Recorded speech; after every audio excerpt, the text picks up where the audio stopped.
Saya ingin menyampaikan terima kasih kepada sahabat ABI dan Badan Perfilman Indonesia yang menyediakan kesempatan untuk berdiskusi tentang masa depan perfilman Indonesia. Mas Abi dan teman-teman semua di sahabat Abi, dan juga Mas Gunawan di PPI yang sudah memfasilitasi. Kemudian di dalam diskusi tadi kami sampaikan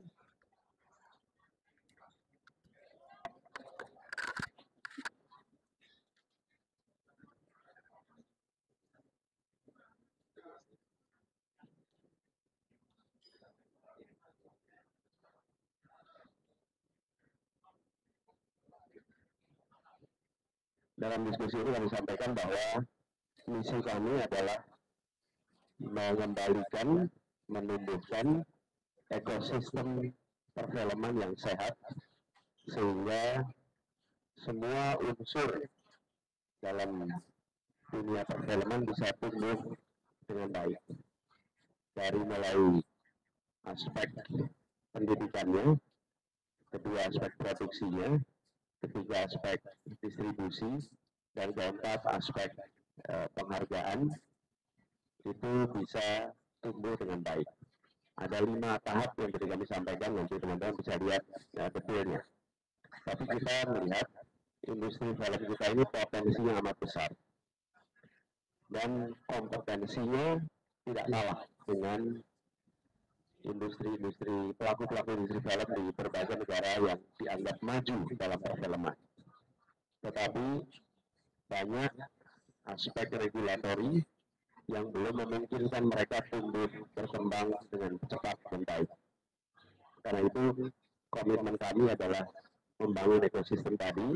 Tujuannya membuat agar film Indonesia menjadi tuan rumah di negeri sendiri dan tamu mempesona di negeri orang. Kesempatan itu ada. Nah, negara harus memandang pendanaan di bidang perfilman, di bidang kebudayaan, seperti juga bidang pendidikan dan kesehatan, itu adalah pendanaan yang sifatnya investasi. Karena sifatnya investasi, maka dia akan memberikan return. Nah, returnnya memang tidak langsung, tidak segera, tapi dia akan memberikan return yang besar dalam waktu yang agak panjang. Nah, dengan cara pandang seperti itu, maka negara bisa mengalokasikan anggaran yang cukup supaya ekosistemnya menjadi sehat. Dengan ekosistem sehat, karya-karya baik akan muncul, kesejahteraan pelaku dunia perfilman juga akan meningkat, dan pada akhirnya negara dan bangsa akan merasakan kemajuan yang didorong lewat perfilman. Jadi itu.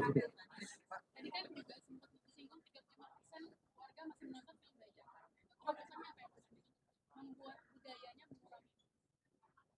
Yaitu penegakan hukum. Jadi bagaimana kita seriusi penegakan hukum dalam urusan pembajakan ini. Kemudian yang kedua, membangun kesadaran juga bahwa menonton bajakan itu sebetulnya seperti pencurian. Jadi kesadaran itu harus ditumbuhkan.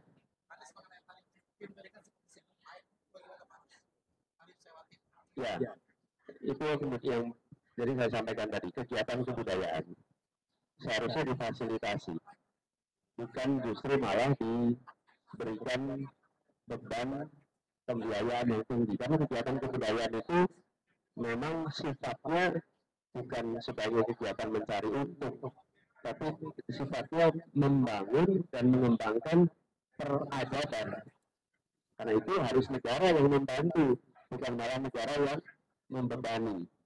Jadi dalam hemat kami, semua fasilitas negara yang bisa digunakan untuk memajukan kebudayaan harusnya malah diringankan biayanya, bukan malah ditinggikan biayanya.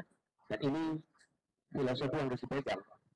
Jadi kalau saya tadi sampaikan, kalau ada anak-anak mau pada belajar teater, harusnya malah dipindah di tempat, bukan malah diminta untuk bayar untuk tempat. Gitu. Nanti teman-teman nilai sendiri, tapi filosofinya begitu.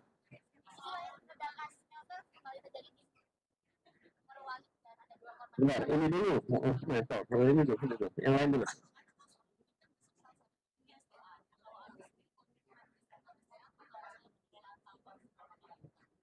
Dia tuh bangun dekat aja besok, masa sekarang. Ada lagi yang soal ini? Soal lain, ada soal ini dulu dah kalau gitu. Coba.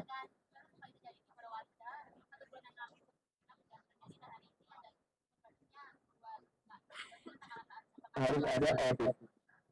Dan bila audit itu menunjukkan ada SOP yang salah, ada SOP yang keliru, maka harus ada tindakan yang tegas dari negara terhadap penanggung jawab usaha itu.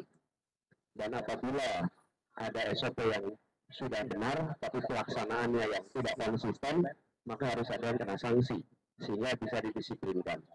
Lalu memastikan dari hasil audit itu ditindaklanjuti. Audit keselamatan nanti akan muncul apa saja yang harus dikoreksi. Maka dia harus segera dikoreksi dan pemerintah harus menjaga konsistensi pengawasannya. Ya. Itu aja kalau jalan-jalan. Departemen of Justice Amerika memutus bersalah salah satu perusahaan di sana yang namanya SAP. Ini dia memutus bersalah karena perusahaan itu memberikan suap kepada pejabat-pejabat beberapa yang ada di Indonesia. Nah, salah satu lembaga yang disebut itu ada Pemda DKI. Nah, kasusnya ini katanya terjadi di tahun 2015 sampai 2018. Nah, waktu itu kan Pemda DKI kan sebenarnya Bapak ya Pak, ada tanggapan soal itu nggak Pak? Tidak lanjut aja. Tidak lanjuti, tegakkan hukum, tegakkan keadilan. Jadi semua yang terlibat ya diproses saja. Tapi tahu nggak Pak itu? Ya, tahu. Kalau Bapak Indonesia paling suka sepanjang umur hidup barangkali saya sepanjang hidup banyak ya. Tapi film yang saya ingat dari masa kecil itu sampai sekarang ketika saya masih tumbuh itu November 28 karya Teguh Karya. Itu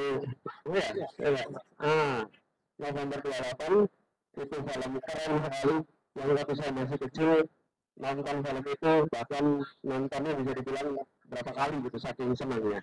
Yang kedua Cut Nyak Dien, itu film yang saya tumbuh besar dan merasakan apa ya sangat menginspirasi. Itu dua contoh film masa kecil. Kalau sesudah itu banyak sekali film yang saya suka dari Indonesia. Ya. Apa? Iya itu juga. Oke, siap, terima kasih ya.